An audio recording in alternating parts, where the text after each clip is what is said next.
준비되면 알려주십시오.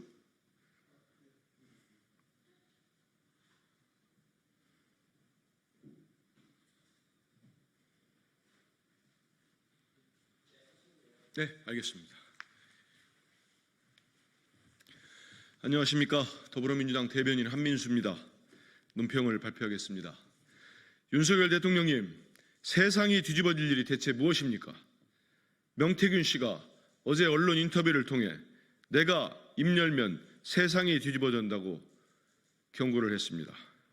구속되면 정권도 무사하지 못할 것이라고도 했습니다. 대체 윤석열 대통령 부부는 명태균 씨와 무슨 일을 했습니까? 김건희 여사의 공천 개입 의혹만으로도 경천 동지할 일인데 이것이 20분의 1도 안 된다고 하니 상상하기조차 두렵습니다.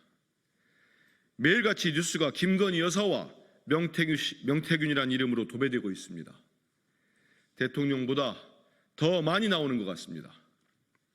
국민께서 왜 선출되지 않는 권력들의 국정농단으로 고통받아야 합니까? 김건희 여사를 고리로 선출되지 않은 사람들의 국정에 개입했다고 볼 수밖에 없습니다. 무속인부터 주가 조작범까지 그 면면도 다양합니다. 대체 누가 김건희 여사에게 무소불위의 권력을 휘두르도록 허락했습니까? 이렇게 선출되지 않은 권력인 김건희 여사가 대통령과 법 위에 군림하며 민주주의를 망가뜨릴 수 있습니까? 대통령실은 이제 더는 침묵으로 회피할 수 없습니다. 김종인 전 비대위원장은 윤석열 대통령과의 첫 만남에 명태균 씨가 있었다고 했습니다. 이준석 의원은 명태균 씨를 둘러싼 대통령실의 해명에 대해 거짓말하지 말라고 반박했습니다. 이 대목 다시 하겠습니다. 국민의힘 전 대표인 이준석 의원은 명태균 씨를 둘러싼 대통령실의 해명에 대해 거짓말하지 말라고 반박했습니다.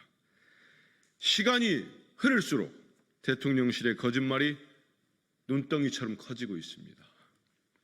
국민께서 명태균 씨와 김건희 여사가 도대체 어디까지 국정에 개입하고 농단한 것인지 묻고 계십니다. 더 늦기 전에 모두 자백하십시오. 더불어민주당은 윤석열 대통령 부부가 국정은 내팽개치고 버린 국정은 내팽개치고 버린 전행의 전모를 밝히고 그 책임을 끝까지 물을 것입니다. 리우남의 망령이라도 만들어 대북 송금 사건을 조작하려는 검찰의 구차함이 참으로 가엾습니다. 지난 8일 국회 외교통일위원회 국정감사에서 대북 송금 사건이 이재명 대표를 향한 정치검찰의 비열한 조작임을 입증하는 중요 증언과 정부 자료가 나왔습니다.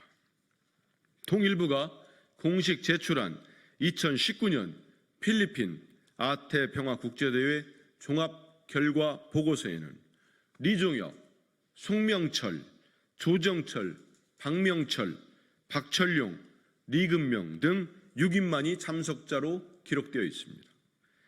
또한 해당 자료에는 북한 대표단의 도착부터 세부 일정 및 접촉 대상이 상세하게 담겨 있습니다. 리우람이라는 이름은 어디에도 없습니다. 심지어 해당 보고서의 작성자인 통일부 공무원이 국정감사장에 직접 출석해 보고서의 진위와 해당 행사의 리우남은 배석하지 않았다는 사실을 확인해 줬습니다. 윤석열 정부의 공직자인 통일부 공무원은 혹시나 보고서에 허위로 기재된 것은 없냐는 질의에 없다고 확언했습니다. 리우남은 대북 송금 사건의 핵심 인물입니다. 김성태 쌍방울 회장이 검찰 피의자 신문에서 2019년 필리핀 국제대회에서 리우남에게 70만 달러를 전달했다고 주장했기 때문입니다. 이미 지난 7월 28일 언론 보도를 통해 북한이 경기도에 2019년 아태평화 국제대회 참석자 명단을 통보한 공문에서도 리우남은 참석 명단에 없었다는 점이 밝혀졌습니다. 이에 대해 실제 행사에 참석하고 보고서까지 작성한 공무원들이 리우남은 없었고 통일부의 공식 문건의 진위 여부까지 확인해 줬습니다. 처음부터 김성태 회장의 진술만 가지고 쌓아올린 대북 송금 사건 공소 사실은 이제 사실로서의 가치를 완전히 상실했습니다. 리우남의 망령이라도 만들어 대북 송금 사건을 조작하려는 검찰의 구차함이 참으로 가엾습니다. 모든 증거와 증언이 2019년 필리핀 아태평화국제대회에 리우남이 없었음을 말하고 있습니다. 이제 검찰은 주장이 아닌 증거를 제시할 때입니다.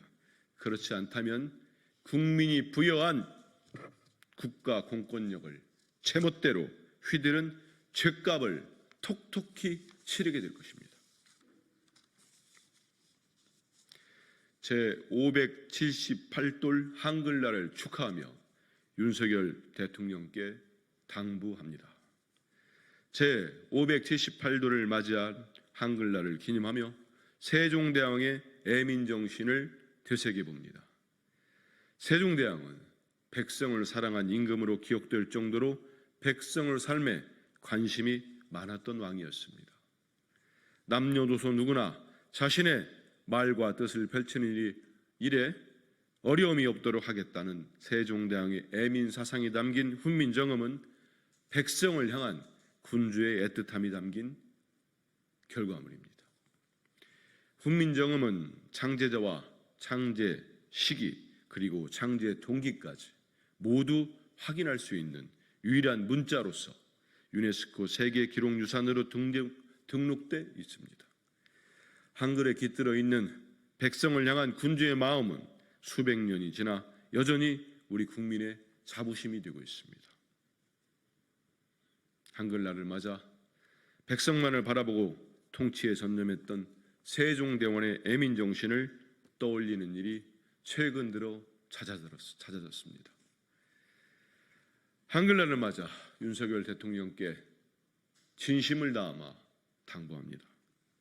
2024년 대한민국은 민주공화국이지 왕정국가가 아닙니다. 윤석열 대통령이 이제 그만 김건희 여사로 인한 국정의 혼란을 다잡고 공과 사를 구분할 수 있기를 간절히 바랍니다. 윤석열 대통령은 명심하십시오. 대한민국의 주인은 윤석열 대통령 부부가 아닌 대한민국의 국민입니다. 더 늦기 전에 국민의 목소리를 되새기며 국민께서 부여한 책임을 다하길 바랍니다. 이상입니다.